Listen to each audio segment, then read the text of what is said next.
Olá! Muito boa noite! Olá! Sejam todos muito bem-vindos. Deixa eu convidar meu amigo Alberto Almeida aqui para participar da live. Vamos lá. Muito bem, boa noite. Esperando o Alberto aqui entrar. Boa noite, pessoal. Bem-vindos todos. Só aguardar aqui. Isso aí, muito obrigada aí pela presença. Hoje é live super especial. Esperar aqui, vamos ver. Acho que o Alberto está conectando. Boa noite. Olá. Que prazer falar contigo. Eu não estou ouvindo você. Não tá me vendo já, Alberto? Não tá me vendo? Não estou ouvindo. Não tá. Tá, tranquilo.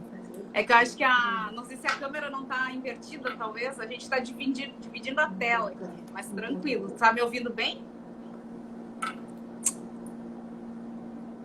Um momentinho. Tranquilo, Eu não tô ouvindo. tranquilo. Vamos botar o fone, vamos lá. Não tem aí, vou botar um lugar para... Vamos lá. Olá, tá me ouvindo agora?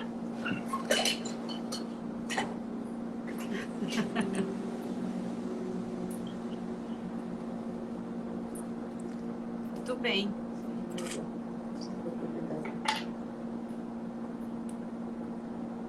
Legal, isso aí.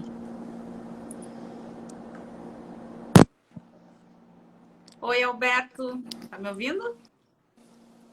Olá. Alô? Tá me Oi, ouvindo? querida, agora sim. Agora sim. Prazer imenso falar contigo, tudo bem?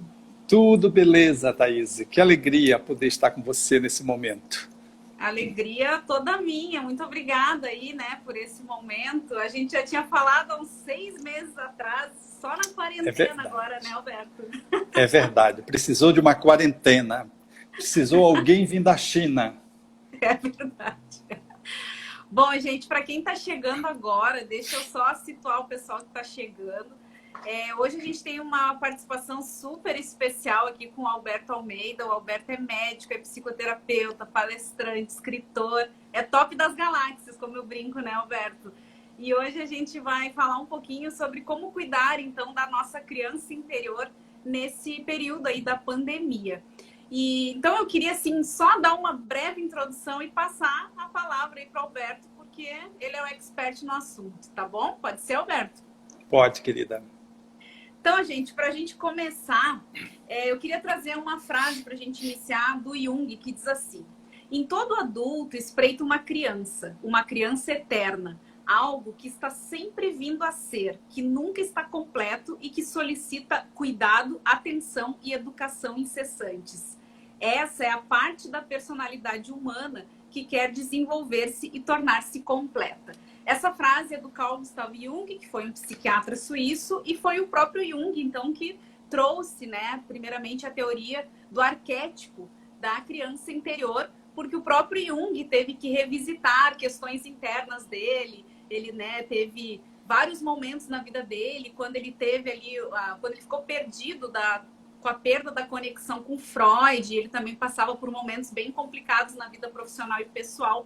Foi onde ele resolveu ir buscar e revisitar aí a vida dele. Então ele teve lembranças de quando ele tinha mais ou menos 10, 12 anos de idade, que ele gostava de construir coisas, brinquedos de construção. E ele, através dessa atividade que ele nomeou lá como brincar a sério, ele começou a fazer essa reconexão com a criança interior dele. E ele conseguiu ali encontrar momentos de criatividade, de paz. E a partir dali surgiu o arquétipo da criança interior, essa teoria aí, né? Então agora eu vou passar a palavra para o Alberto, que tem um livro, inclusive, Cuidando da Criança Interior, que está aqui do ladinho, ó, quem quiser depois se aprofundar. E o Alberto vai falar agora um pouquinho mais. Vamos lá, Alberto, a palavra é toda tua.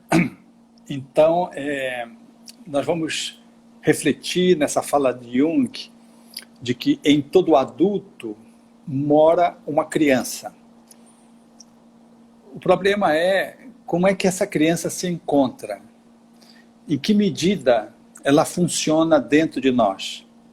Como é que ela está? Essa proposição, ela nos leva a duas reflexões básicas que talvez nos ajude a entender um pouco a dinâmica de nós adultos nos movimentando na Terra, seja o adolescente, seja o adulto, seja o idoso, de qualquer idade depois da infância. Se a nossa criança ela foi bem nutrida, acolhida, se vivemos uma infância que foi capaz de poder nos dotar dos recursos máximos possíveis de amorosidade, e se nós experimentamos, portanto, a formação de uma personalidade, uma estruturação egóica bem formatada, bem estruturada, se nós tivermos pais e mães que cumpriram a proteção de nutrir e proteger e nos sentimos razoavelmente ou grandemente bem, significa dizer que nós temos uma história favorável e trazemos uma criança interna pulsante, bela, graciosa, que traz todos os atributos que são relativos à infância. A isso, Jung caracterizaria como uma criança maravilha. Nós trazemos uma criança maravilha. A questão é que dificilmente nós conseguimos estruturar esse conjunto, dificilmente a gente consegue ser um ser nessa completude, nessa inteireza. Habitualmente, nós somos meia boca e às vezes só um pedaço da boca. Temos muita dificuldade de nos constituir na nossa história. E é nesse ponto, é nesse viés, que a maioria daqueles que somos adultos, idosos e mesmo os adolescentes, trazemos crianças feridas dentro de nós mesmos, que foram mutiladas, que foram lesadas, que foram abandonadas, rejeitadas, que sofremos de alguma sorte experiências que foram, que abriram feridas, não só sequelas, feridas, que essas feridas até hoje caminham conosco. E essas feridas da infância, essa criança que não conseguiu se constituir adequadamente, que perdeu o seu encanto, perdeu a sua atitude maravilha, que perdeu a sua característica de ser uma criança dourada, ela nos contamina, adolescentes, adultos, idosos, e vai nos acompanhando, manifestando-se através de nós. Então, nós somos, quando temos essa criança muito lesada, nós somos um adulto incompleto, um adulto disfuncional. Nós nos revelamos na vida, trazemos uma série de manifestações psicológicas infantis, imaturas, e daí a necessidade de revisitar a infância para tratar dessas lesões que ficaram para trás.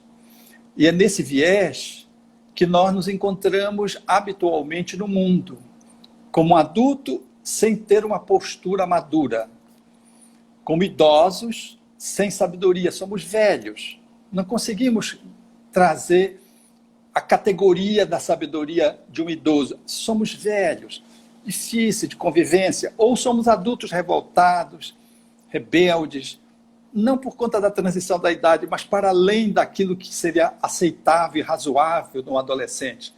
É assim que nós vamos fazendo a nossa caminhada, carregando dentro de nós mesmos uma criança que precisa ser cuidada. E se nós não fazemos isso, nós corremos com essa criança e oferecemos ao professor, oferecemos à namorada, ao namorado, à esposa, ao esposo. Nós vamos como que terceirizando inconscientemente essa criança para que ela possa ser curada. É um movimento de autocura que nós tentamos estabelecer às avessas. A gente quer que a cura venha de fora. A tentativa é de autocura, mas a gente transfere essa responsabilidade. E quando a gente transfere, nós às vezes, ao invés de melhorarmos, porque às vezes pessoas vêm, cúmplices, nos ajudam, mas às vezes vêm pessoas que estabelecem o aumento do nosso ferimento, que consolidam mais marcas, que ampliam as nossas dores, porque elas também trazem dores, elas também trazem uma criança ferida internamente. E quando o ser humano, para lidar com isso, ele se protege com atitude de autodefesa, cria uma construção social, de máscaras sociais, ele vai procurando dar conta disso, e cada um faz do seu jeito. No entanto, quando surgem os desafios da vida, ele demonstra que não tem estrutura para o enfrentamento. Ele demonstra que por trás daquela armadura tem alguém doente. Ele revela que, como adulto, ele não se sustenta nas próprias pernas. E uma das situações, dentre as inúmeras que acontecem no cotidiano, é a que nós estamos vivendo, a pandemia. Então, a pandemia, ela é uma situação muito crítica, que faz um movimento de exigência absurda, do ponto de vista emocional, psicológico, e que nos demanda muito, e chega a ser assustador, porque fala em morte. Então, os adultos hoje, que trazem as crianças feridas internamente, que somos a maioria, e que não têm consciência disso, respondem essa crise mundializada hoje de uma forma a revelar conteúdos muito atrapalhados, muito disfuncionais, que vai desde uma ansiedade exagerada, de um medo absurdo, a crise do pânico, ou um movimento de recolhimento que leva a um processo depressivo, a situações de agressividades, não só porque a pessoa foi chamada a um confinamento, a um isolamento social, e a teia das relações familiares, elas ficam mais demandadoras, porque, de repente, nós somos chamados a fazer um enfrentamento de relações que nós estávamos, numa certa medida, fugindo com os compromissos externos ao lar, no trabalho, na atividade religiosa, comunitária, com os amigos, enfim, a gente tinha muita coisa para fazer e, numa certa medida, isso funcionava como um biombo para as nossas relações domésticas. Quando a gente vem para o lar, a gente é demandado a fazer o enfrentamento das pessoas que a gente ama, e nem por amá-las significa dizer que nós vivemos no encanto permanente. Nós vamos lidar com essas pessoas, com as encrencas dela, e outras que nós temos muita dificuldade, filho, avô, pai, esposa, esposo. Então, esse momento, além de ser um momento externo, que conjunturalmente ele é muito invasivo pela ameaça do vírus, pelo processo da ameaça do desemprego, pelo distanciamento social, pela mudança do padrão de movimentação social e pelo embutimento num sistema de vida do lar, quase que numa prisão, você, ali naquela instância, como adulto, tem dificuldade de lidar se você tem uma criança que está muito comprometida dentro de você. E aí surgem os conteúdos psicológicos, mentais, emocionais, espirituais e físicos, que se revelam de que você está em conflito interno para enfrentar os conflitos externos, seja de um par na relação conjugalidade, seja com os filhos, seja com os vizinhos que não obedecem determinados critérios na convivência comum num condomínio, num prédio, seja a expectativa do desemprego ou a redução do salário também que embute para algumas pessoas, seja a ameaça do vírus, que a gente fica paranoico com medo desse vírus. A gente não lava as mãos, a gente cria toque, toda hora lavando a mão. E aí, é nessa instância que essa criança se comunica. Se comunica nos demandando muito e levando-nos muitas vezes ao caos interno. Há muitas pessoas que nesse isolamento social, na perspectiva de uma quarentena, já estouraram, porque não conseguem lidar consigo mesmas. Vamos excluir os outros, consigo mesmo. Se você mora só, por exemplo, como é que é estar só numa casa, sem ter ninguém para dialogar? Porque você quase não ficava em casa, e de repente você tem que ficar em casa. E aí você não vai ficar em casa um período. Se ficar um período já era difícil, a gente já ligava o celular, ligava o telefone, ligava a televisão, ligava... Agora, mesmo que você vai ver e ouvir as séries, você entra em tédio. Então, é você com você mesmo na relação com todo mundo. Então, nós vivemos hoje como uma criança assustada muitas vezes, porque essa criança que se nos habita, ela acaba tomando conta da nossa vida. E aí a gente fica paralisado por uma criança. E quando eu quero dizer paralisado, eu não quero dizer só parado, eu estou querendo dizer dominado psicologicamente por uma parte da gente que está na infância. que nos engessa e nos impede de fluir, nos impede de meditar, de ver um programa com leveza, de curtir a nossa presença, de fazer um processo de autoexame. A gente tem medo do que vai encontrar, a gente não quer fazer meditação, não quer fazer reflexão. As pessoas, portanto, elas acabam por dar-se conta de que elas estão muito mal. E elas não se dão conta de que elas, dessa dimensão da sua perturbação interna, é originária de uma criança que lhe habita e que ela não está conseguindo gerir. Que nenhuma babá, quando está tentando cuidar de uma criança, um pai ou uma mãe, e perdeu os limites, e a criança está num surto de tolice, num surto de raiva, num surto emocional, e o pai, às vezes, você vê que ele está perdido, assim nós estamos em relação a nós mesmos com a criança que se nos habita.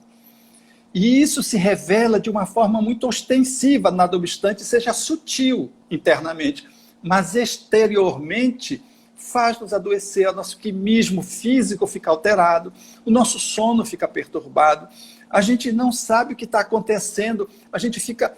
E aí, com as notícias que a gente vai para a televisão, para os smartphones, as notícias continuam assustadoras, as confusões externas também nos ameaçam, a bipolarização de uma sociedade que está bipolarizada do ponto de vista ideológico-político, e a gente então fica como que emparedado, querendo mãe, querendo pai que cuide da nossa criança. Aí o que a gente faz? Corre para o pai, que é o esposo, corre para a mãe, que é a esposa.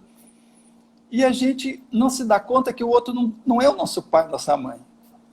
E que ele também tem uma criança interna que está comparecendo, trazendo as suas dificuldades e dominando ele também. Aí começa a surgir o atrito conjugal, o atrito de pais e filhos. Então nós vivemos um momento muito desafiador por conta de crianças que não estavam sendo percebidas ostensivamente, e essa situação escrachou, porque ela é muito intensa, ela nos desnudou, e a gente está precisando fazer esse caminho de olhar para dentro, para saber o que é que a gente precisa fazer dentro, porque senão fora não vai dar certo. Então o convite que nós deveríamos refletir hoje é de que nós temos uma criança interna. Talvez essa descoberta seja assustadora, para outros ninguém quer saber dessa criança, a negação é uma forma de poder não olhar para a sua infância, não, a infância já passou, nada passa que não fica no aqui, no agora. O teu aqui e agora está revelando o teu passado que está presente, então não está lá, está aqui. Então é importante que você acolha esse desejo interno de ser amado, de ser aceito, a sua insegurança, o seu sentimento de vergonha, esse conjunto, esse núcleo duro que permeia a formação de uma criança que é não cuidada, uma criança que teve um lar disfuncional. A gente precisa olhar para isso, porque é isso que está dentro da gente, é isso que se manifesta de mil modos e que emerge como uma brutal ansiedade tóxica, como um medo desproporcional, como uma insegurança absurda que a gente não sabe em quem a gente se segura. É a criança que está assim, porque é a criança que se comporta assim. Aí os adultos ficam absolutamente infantilizados. Eles não se dão conta que algumas atitudes são infantis. Aí põe-se a comer na tentativa de sufocar essa criança. A criança não está precisando de comida, não é essa caloria, é a amorosidade que precisa vir. Então, o olhar que nós precisamos ter nesse momento é fazer uma pausa interna, porque externa nós estamos pausados em relação à movimentação do mundo, pelo menos relativamente. E poder olhar com compaixão para dentro de si mesmo, como quem escuta, mínimo de julgamento, de juízo de valor. Faça uma escuta, apenas se aperceba do que está dentro de você. Talvez você cabe até lhe perguntar, de onde é que está vindo isso? De que parte da minha história e da minha infância isso vem? Às vezes está relacionado à gestação, às vezes está relacionado ao primeiro ano de vida, que são os fatores mais dramáticos, que mais nos afetam, são os fatores iniciais da nossa construção psicológica, da formação do nosso ego. Então, esse olhar de acolhimento, esse olhar de braço de mãe, nós precisamos ser as mães de nós mesmos. Nós não podemos mais terceirizar o cuidado interno que se nos compete. Nós precisamos ser os pais de nós mesmos. Somos nós que vamos nos tratar. Não dá para conseguir continuar transferindo a nossa criança alhures para alguém vir e poder cuidar de mim, cuidando da minha criança. Somos nós que temos que nos empoderar no auto-amor, nessa relação do autocuidado, através do autodescobrimento e do autoencontro. É necessário ir para dentro para poder a gente descobrir onde é que essa criança está, e ela está viva, porque ferida, ela grita, ela se manifesta. Nós é que fechamos as nossas percepções, porque nos incomoda, porque dói. É mais fácil acusar o outro que está em casa, acusar o governo, o vizinho, acusar o salário, acusar o tempo, acusar o vírus. Mas, se nós ficarmos assim, nós vamos continuar assim, até ficarmos aqueles velhos que nem os velhos mesmo se aguentam. Eles assim mesmo não se aguentam. Então, eu me lembro do meu pai, que uma vez entrou no elevador, e ele olhou e perguntou para o meu irmão, quem é esse aí? Aí o meu irmão disse, é o senhor, pai, isso aí é um espelho. Ele olhou e estava se olhando no espelho. Aí ele botou língua. Quer dizer, ele não só não se reconheceu, mas quando se viu, botou-se língua para si mesmo. Então, nós estamos numa sala de espelho, precisando nos ver através dos outros. E fazer esse movimento de autodescoberta, de autoencontro, para estabelecermos, com o mínimo de julgamento possível, o autocuidado. Acolha o seu medo. Não negue, mas não deixe que esse medo leve você. Acolha a sua raiva. Aceite que você está com raiva. Mas não deixe essa raiva matar você ou matar alguém, estrangular um filho, quebrar uma coisa. Não precisa disso. Mas não negue também que você está com raiva. Não diga que é o outro que está enraivecendo você, que você não tem raiva, que é o outro. Porque isso é uma forma de você negar. Porque isso tudo é humano, isso tudo faz parte da nossa história. E se a gente faz isso, a raiva já perde a força, o medo já perde a força, a energia psíquica que se converte em ansiedade tóxica já perde a força. A gente já começa um movimento de auto-amor, que é um processo crescente, de enamoramento de si mesmo, onde a gente vai se descobrindo, vai se acolhendo, vai vendo de onde veio essa ferida, de onde veio aquela outra. Aí, se você faz isso, pasme, você vai começar a sonhar, vai começar a vir lembranças da infância, você vai começar a se perceber emergindo dentro de você um mundo que estava submerso, como acontecia com Jung. Porque você está fazendo um movimento de contato. Quando você faz um contato, aqueles conteúdos que estão querendo sair e estão saindo de uma forma desarranjada, desajeitada, eles começam a vir. E você tem chance de acolher, diminuir essa tensão que faz, às vezes, a gente adoecer fisicamente, emocionalmente, psiquiatricamente, espiritualmente, quando entramos num colapso de espiritualidade, de fé, nós não conseguimos seguir na nossa fé. Então, o coronavírus, ele está nos dando uma oportunidade de um excelente encontro. Marque o encontro com a sua criança interna. Ela está aguardando você, a idade que você tem. Você não tem como fugir dela. Não transfira o cuidado que ela precisa ter a um medicamento, porque há muitos que tomamos remédio para dormir, mas é a criança que nos faz ter insônia. Muitos tomamos remédio para resolver um problema de ansiedade, tomamos antidepressivos para reduzir a ansiedade de uma criança interna que foi hiperativa, que não foi vista, que apanhou muito, ou que não foi acolhida, que não foi beijada, que não foi abraçada. Tudo isso faz parte da nossa construção psicológica. E o quanto nós podemos fazer isso conosco mesmo, com a nossa criança interna.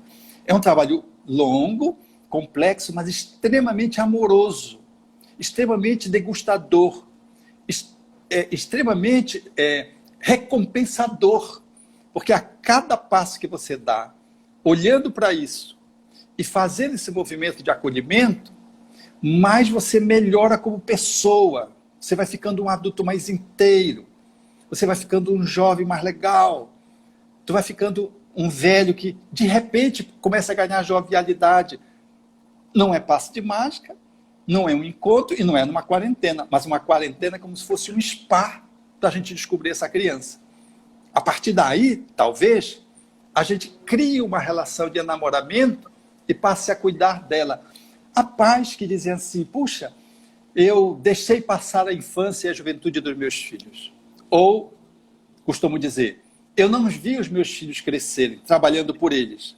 Nós não nos damos conta que estamos fazendo isso conosco mesmo também.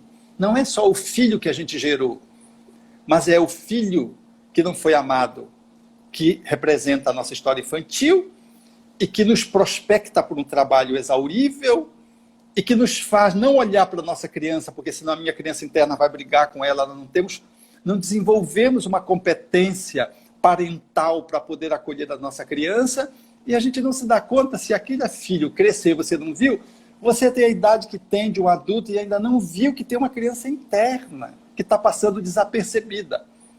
Então, esses são dias que nos chamam a atenção, extraordinários, para que você possa abrir um espaço, ainda que de uma forma compulsória, porque é uma situação sanitária que nos coloca dentro do lar, para que possamos nos aproximar da nossa criança, olhar a nossa história infantil, relembrar. É lógico que nesse movimento você não vai fazer só as coisas ruins, você vai lembrando as coisas boas, porque essas coisas boas, elas nos marcam intensamente quanto as ruins. As ruins chamam atenção, porque elas estão mal colocadas. As boas fluem.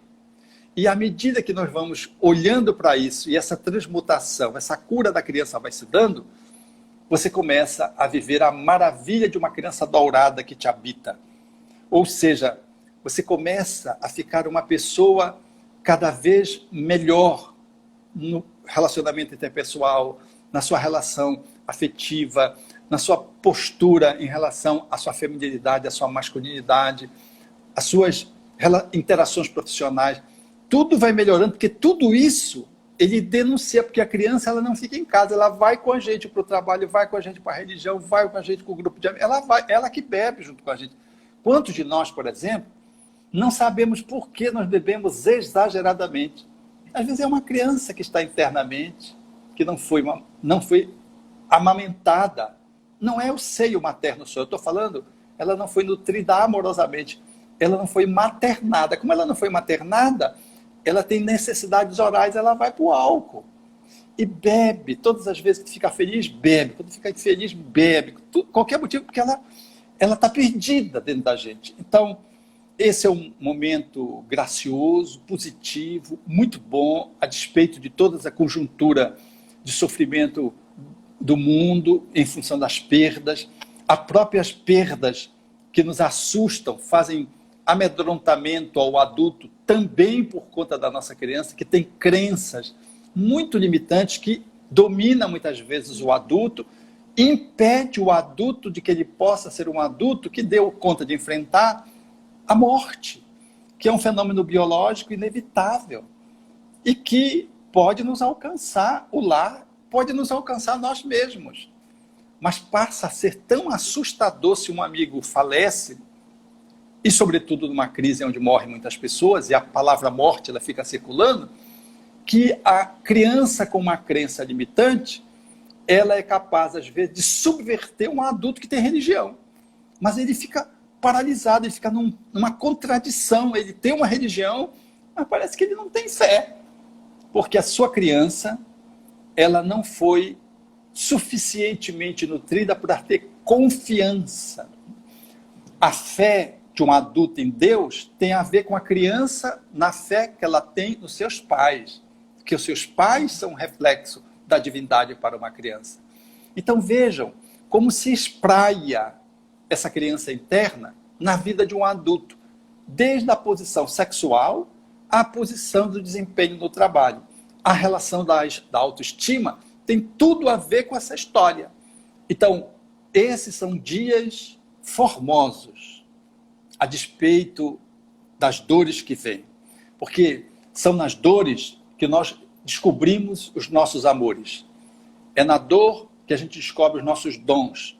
É onde dói na gente, é que às vezes está o talento escondido.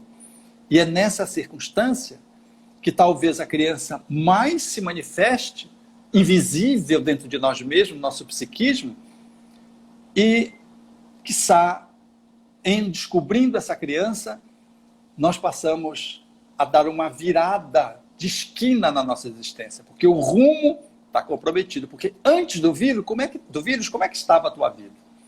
O quanto tinha de satisfação, de encanto, de empoderamento, de beleza, de felicidade. O quanto você era feliz antes desse vírus. Você está valorizando algumas coisas, mas você não estava bem também antes do vírus. Você pode estar lamentando as perdas, mas nem você nem o mundo está atormentado.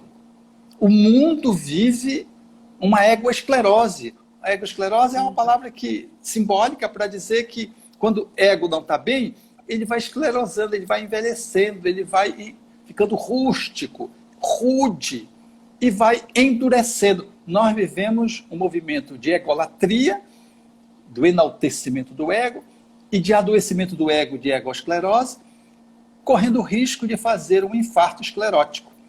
Ou seja, uma esclerose que nos leva a um infartamento, que aí vem o pânico, antes da coronavírus, o vazio existencial, a vida sem sentido, a droga, porque aí a gente começa a buscar outras coisas na tentativa de resolver, de colorir a nossa vida que está preto e branco, e a gente não se dá conta de que, na verdade, o processo é para dentro, não é para fora, não é o que entra na boca, é o coração que a gente vai cuidar, é que vai nos fazer transformar. Mas não é o coração só físico, é a criança que representa todo um potencial que foi bloqueado relativamente e que nos contamina e que nos impede de poder ir adiante.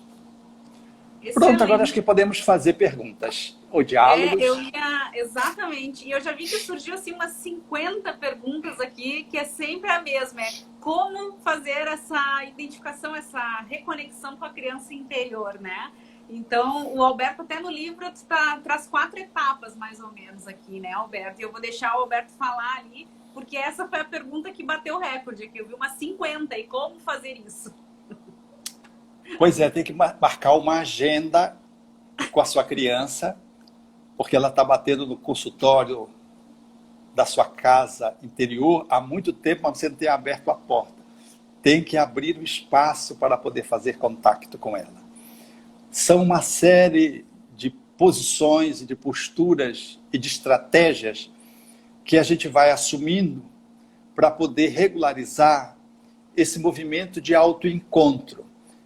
Um passo inicial é você poder se dar conta de que tem uma criança interior e se dispor a acolhê-la, a ouvi-la. Ou seja, passe a escutar um pouco a sua criança através da sua história. Lembre da sua história. Comece a anotar da sua história alguns eventos ou grave no celular. Pergunte à sua mãe, pergunte ao seu pai como você era quando criança. Lembre de esse ou aquele evento e consulte os adultos que participaram dele para poder avaliar como é que eles viram esse evento e como é que refletiu em você. Comece a ir ao encontro da sua criança. É necessário estabelecer uma relação não só informal de informações, mas é necessário de que você faça um silêncio interior. Nós ocidentais temos muita dificuldade de silenciar. Nossa mente é muito agitada.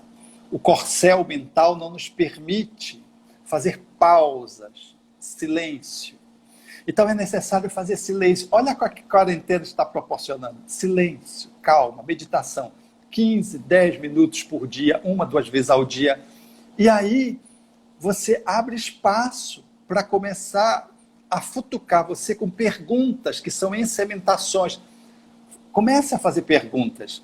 E elas podem estar relacionadas ao teu comportamento que é imaturo. Pegue o comportamento imaturo teu.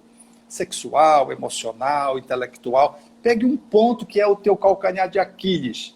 De onde é que ele vem? Vai começando a fazer um escaneamento, um itineramento. Vai procurando fazer uma anamnese de si mesmo. Perguntando aquilo que está esquecido. Vai procurando, porque você vai começando a ter respostas. Coloque, por exemplo, perto da sua cama um caderno para sonhar. e faça a sua oração do seu jeito, se você tem uma religiosidade. Se não, busque, através da meditação, que abre espaço para você, no sono profundo, emergir sonhos. E esses sonhos que vêm de uma perspectiva mais profunda, eles vão trazer memórias. Anote esses sonhos tão logo acorde, imediatamente, não deixe para demorar, senão você esquece. Anote, todo sonho tem uma importância fundamental. Significa várias coisas, mas você vai ter muitas informações sobre a sua criança. Ou seja, veja que é todo movimento de busca, de encontro, de análise, de autoanálise, de informações externas. Quando você vai fazendo isso, começa a borbulhar lembranças que não vinham. Começam a emergir sonhos que você nem tinha. Quantas pessoas são adultas e sofreram uma violência sexual, por exemplo, com 7 anos? Como é que você não lembra de uma coisa com 7 anos? Foi muito doloroso para a criança de 7 anos. Ela bloqueou. E não lembra, ela é um adulto e não lembra. Como não lembra? De 7 anos, ela lembra coisa de 5, mas não lembra de 7. Não lembra de 7 porque foi uma dor muito grande. E a própria natureza fez-la esquecer. E em esquecendo, em bloqueando, ela conseguiu ir adiante. Mas não sã. Ela foi trôpega. E num dado momento, quando ela já ganha recursos, ela pode lembrar.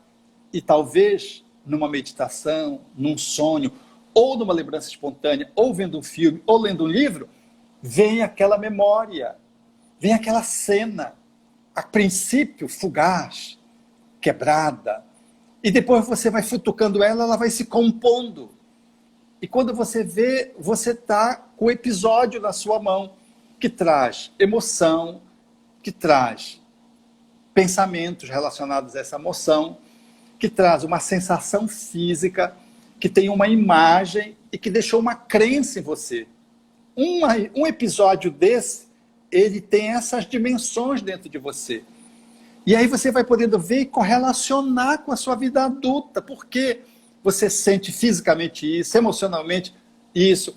Por que você tem essa crença? Por que você rejeita esse tipo de gênero ou essa pessoa? Porque ela está relacionada, direto ou indiretamente, com a tua encrenca. Lá infantil. Então, esse movimento de autoacolhimento, ele vai se dando mediante inúmeras estratégias, aonde você vai chegando para, entre aspas, seduzir a sua criança. Quando você quer namorar com alguém, como é que você faz? Como é que você chega? Né? Você não chega como trator. Você vai pelas beiras, escolhe estratégias, multiplica as estratégias, assim você vai fazer no processo de enamoramento de si mesmo, cuidando da sua criança interior. Excelente. Então, tem várias pessoas que perguntaram ali como resgatar, como passar pelos traumas da infância, justamente o que o Alberto acabou de falar, né? Esse processo de autoconhecimento e também, como o Alberto falou lá no início, né? Não é do dia para a noite, é um processo, né, Alberto? E outra coisa, várias pessoas perguntaram que livro é esse aqui, ó, Cuidando da Sua Criança Interior, tá invertido aqui na câmera frontal, que é do Alberto Almeida, Cuidando da Sua Criança Interior. Perguntaram, Alberto, se esse livro tem no formato digital ou é só impresso? Ele ainda tem no digital? Não, não tem no digital. Ainda não tem no digital. Google, né? Eu acho que sim. Para comprar, coloca no Google, isso. Que daí vai aparecer onde está a venda. Várias pessoas perguntaram. E o Alberto também tem um curso, né, Alberto, sobre a criança interior, aí se quiser falar pro pessoal aí. Eu acho que é legal isso que você traz, porque às vezes a dor é tão grande que a gente sozinho não dá conta. Aí a gente precisa de um terapeuta. E a gente tem que ter humildade de saber buscar o profissional para que ele possa nos ajudar. Às vezes um atendimento individual, às vezes um atendimento grupal, aí depende de cada pessoa. Porque, às vezes, sozinho, sabe aquele adulto que precisa de um cuidador do lado para cuidar da sua criança, que tem especial? Você se vale de uma babá, você se vale de um fonoaudiólogo para cuidar da sua criança, você se vale de um terapeuta ocupacional para cuidar da sua criança que tem uma certa demanda que você só não consegue atender porque é uma demanda muito especializada. Então, às vezes, a nossa história infantil ela está tão violada que a gente precisa de um profissional para que possa nos ajudar. Foi isso que nos fez montar um curso que chama-se Cuidando da Sua Criança Interior. É um curso de viagem para dentro, onde a gente vai estabelecendo didaticamente esse mergulho interno de acesso à criança, descoberta das dores e depois o tratamento dessas dores nesse curso. É um curso que a gente dá em Belém, online. Ele é um curso que a gente faz em 5 meses, com lives de 15 em 15 dias. Nós estamos com a primeira turma que vai fechar, terminar o curso agora em maio, final de maio, a primeira semana de junho. Nós passamos já do meio do curso. Eu dou esse curso junto com 2 psicólogas, a Graça e a Lena, compomos esse curso e damos esse curso nessa perspectiva do cuidado da criança interior, numa perspectiva transpessoal, ou seja, uma visão que envolve a dimensão física, psicológica, emocional, mental e espiritual.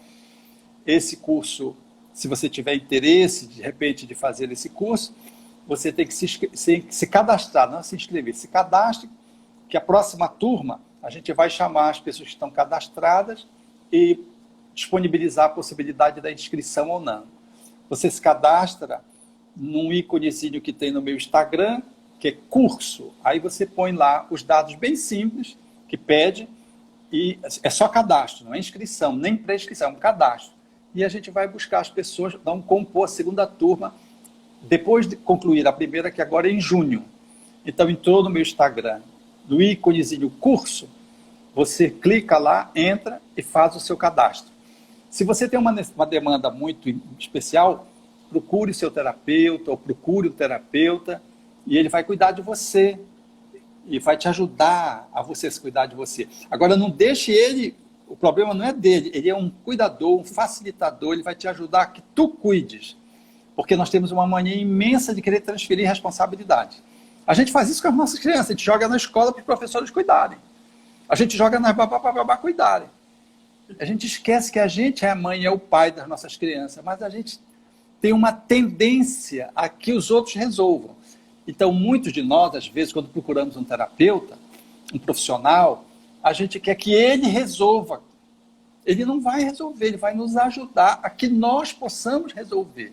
Nós possamos fazer esse caminho, esse processo que a Thaís agora há pouco mencionou. Excelente, muito bom. Então, né, eu acho que a gente já vai se encaminhando aqui para salvar essa live, porque o Instagram ultimamente anda derrubando a gente aqui, né? Então não dá para deixar chegar muito perto. Mas, Alberto, primeiro, assim, ó, de coração, queria agradecer muito a tua presença. O Alberto está lá na terra do açaí, em Belém. Eu estou aqui em Porto Alegre, na terra do chimarrão. É chimarrão com açaí, né, Alberto? A experiência de botar dentro da cuia do chimarrão, que é uma coisa linda, esse líquido precioso, sem nenhuma ofensa, substituindo o mate pelo açaí, olha, é uma mesclagem Alberto e Thaís. Dá tudo certo, não tem como dar errado. É delicioso. A primeira vez que eu vi o chimarrão, eu fiz uma gafe, porque a pessoa me passou, eu dei uma chupada, achei aquilo horrível, porque estava sem açúcar. Passei logo a bomba para o outro, eu não sabia que não podia passar, tinha que tomar até o fim. Se você não gosta, você tem que ir até o fim. Depois de que eu vi que na roda, as pessoas tomavam até a bomba roncar, não é isso? Exatamente. Eu aprendi, agora eu levo um pouco de açaí e ponho na cuia, e aí pronto, eu tomo até o fim satisfeito. É, isso aí. Vou contar rapidinho aqui, gente. A primeira vez que eu conheci o Alberto, acho que faz uns 4 anos, né, Alberto? Eu dei de presente para ele levar para Belém a cuia do chimarrão, a bomba e a erva mate com passo a passo para fazer. E aí, depois, quando ele chegou em Belém, ele falou, olha, eu fiz, mas eu tive que botar um pouco de açaí dentro, porque é muito amargo. É isso mesmo. No mínimo, um açúcarzinho. Isso. Alberto, de coração, não tem nem palavras para te agradecer aí por esses momentos preciosos aqui. Queria agradecer a Graça aí, que está nos bastidores também, que proporcionou aqui o compartilhamento da nossa live. E desejo aí uma Páscoa excelente para vocês. E de coração, muito, muito obrigada mesmo aí, tá bom? Foi uma live maravilhosa, que o pessoal encantado, agradecendo aqui o presentão de Páscoa. A E minha eu te alegria, a minha alegria é grande, Thaís, de poder concretizar esse projeto que tínhamos há algum tempo formulado e sem conseguir efetivar, e pudéssemos fazer isso hoje, num dia tão significativo para a cristandade, que representa transformação, passagem. E talvez essa seja a mensagem final. Você está se convidando a fazer uma passagem para dentro de você ao encontro da sua criança. Eu quero agradecer a você, aqueles que estão nos ouvindo e vendo, e dizer que o mundo está aberto para que possamos ser felizes cuidando da nossa criança interior, construindo, fazendo com que ela se transforme numa criança maravilha. E aí tudo será maravilhoso. Legal. Gratidão imensa aí, Alberto, Graça também. Pessoal, muito obrigada pela companhia de todo mundo aqui. Uma excelente Páscoa para todos nós. E um grande beijo aí para todos nós também, tá bom? Um beijão, gente. Obrigada, Alberto. Tchau, tchau. Até Tchau, mais. tchau. Obrigado.